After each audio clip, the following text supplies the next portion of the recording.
Okrinebo reporting live. Anyị ga-awe mụ na ya nọva mana okwuche ma wụrụ n'ọnụ ọkiri o ya eji ọnụ ya kwuo awịa kwuwe kpatala o ji wee bịabe m taa dị geenụ ntị ka o wee kwuo ka ya na ije shibe eje nna aga n'iru wee tekwa ọnụ Nibo molum daalụ no Anambra State daalụ Nigeria daalụ no onye na-ekwu ya wee Ifeanyị Ọnụọla ka eji afọ nwa wee malụ Ifeanyị Ọnụọla afọ nwa ihe nji maka ya wee bịa hụ na o nwere ihe mere ụnyaahụ nwa na be m wee tekwa ọnụ maka na ana m akwado ka nje mitin ụnyaahụ nwa mụ nwa PTH anwa n'Ezike Memorial Primary School n'Igbo na-akwado ka nje mitin mmadụ na-abọ wee jelu wee bata wee oge nke nna wa abịa wụ Ikechukwu nwere nke eji dollars wee malụ nwee nwa Chinemelu Lentas ya na nke a na-akpọ Ebuka Enendo kpajie wee jelu bata be m wụrụ mma bata kedu ihe ọwụ emusowe kedu ihe ọwụ bụ ekwele nka nkwụ okwu ka anyị tekwa akwa ma ajụ gbawa m arụ ụlọ wee chibe wee kpọrọ m wee jebe na be ndị be egbu igwe leti Ọnụọla Ọkpala eji egbu igwe wee malụ wee kpụrụ jebe na ezinụlọ ya eruo na-ewu apịa m mma wee kwele ka m kwuo okwu ka a na-atọchọ m ihe achọrọ m ifu proof na-ekwe na anya biko nụ na-ekwe anya o hey na-ekwe na anya biko nụ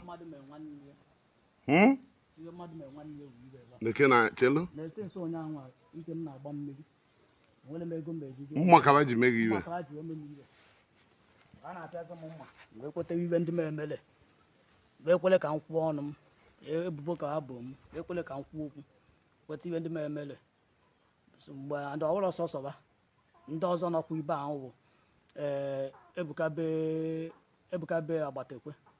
nwa ya ma Agbatekwe ya na Chibuike Ọkpala ọba na-atọ so wee kụ m ibe na onye nke na-akpọ Okezi Ezila ya wee pịa m mma kedu ibe ashi imekwe Ivashi na mme na babo m ebubo yes ihe gbasara nwunye mmadụ onye ahụ gbekwe gbasakwa mụ na ya nọ na nyere ya aka nyere aka wee kwuru okwu ọkwụ ya n'ọkọtị ya ka nọ iwe bụ agbakwa nwunye onye ahụ ka ajụọ ya ka mmadụ jọsụ gọlụgụ n'elu agbakwa abashi aba akpọ ọnya na ọ na-adị mma n'ilu ala n'ilu ọja n'ilu ọfọ ọjọ n'ilu mmọnwụ ka anụ n'onu onye ka anụ onu onye wee kwele ruto na gịnị ba mgbe m na ba karị m ibe nji wesi ka nkọsala ụwa ụwa ụkwa ibe na-eme n'o baji maka ibe a na-eme na ụmụụka be anyị ụmụụka eze ụlọ n'ibo be anyị bụ eme m iwe maka na nso na ndị họl ụmụụka họl abechi na nso na ụmụụka họl na masilobe ọ maka ka eji wee eme m iwe wepụ ibe ọzọ kwekwonu ka m kwuo ọnụ m wee kwele ka m kwuo ọnụ m ba wolu foonu m pịcha ibe niile ba apịrị na ọ na-enyo echi m na iwu na mma ebiwe katanụ mmịa ka ha mechie m ibe ndị mgbe a na m enwere ego katanụ mmịa mụ na ha gidigidi mechaa otu onye n'ime were ego katanụ mmịa nye m wee wolu nke katanụ mmịa ma katanụ mmịa chụrụ dimentin bụ na anyị wuru ibe emeghe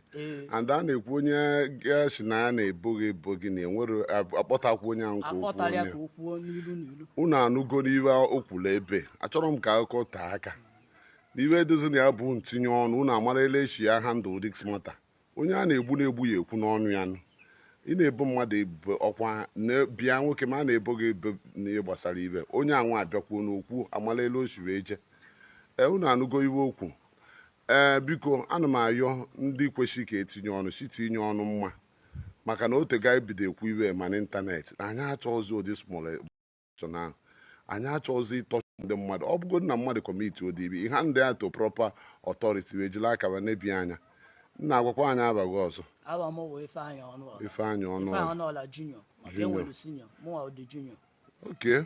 unu anụgonu ọ mgbe unu tiezeli ọ na-amalele echi ya eme Okrinebo reporting live. Get this video, like, comment and share.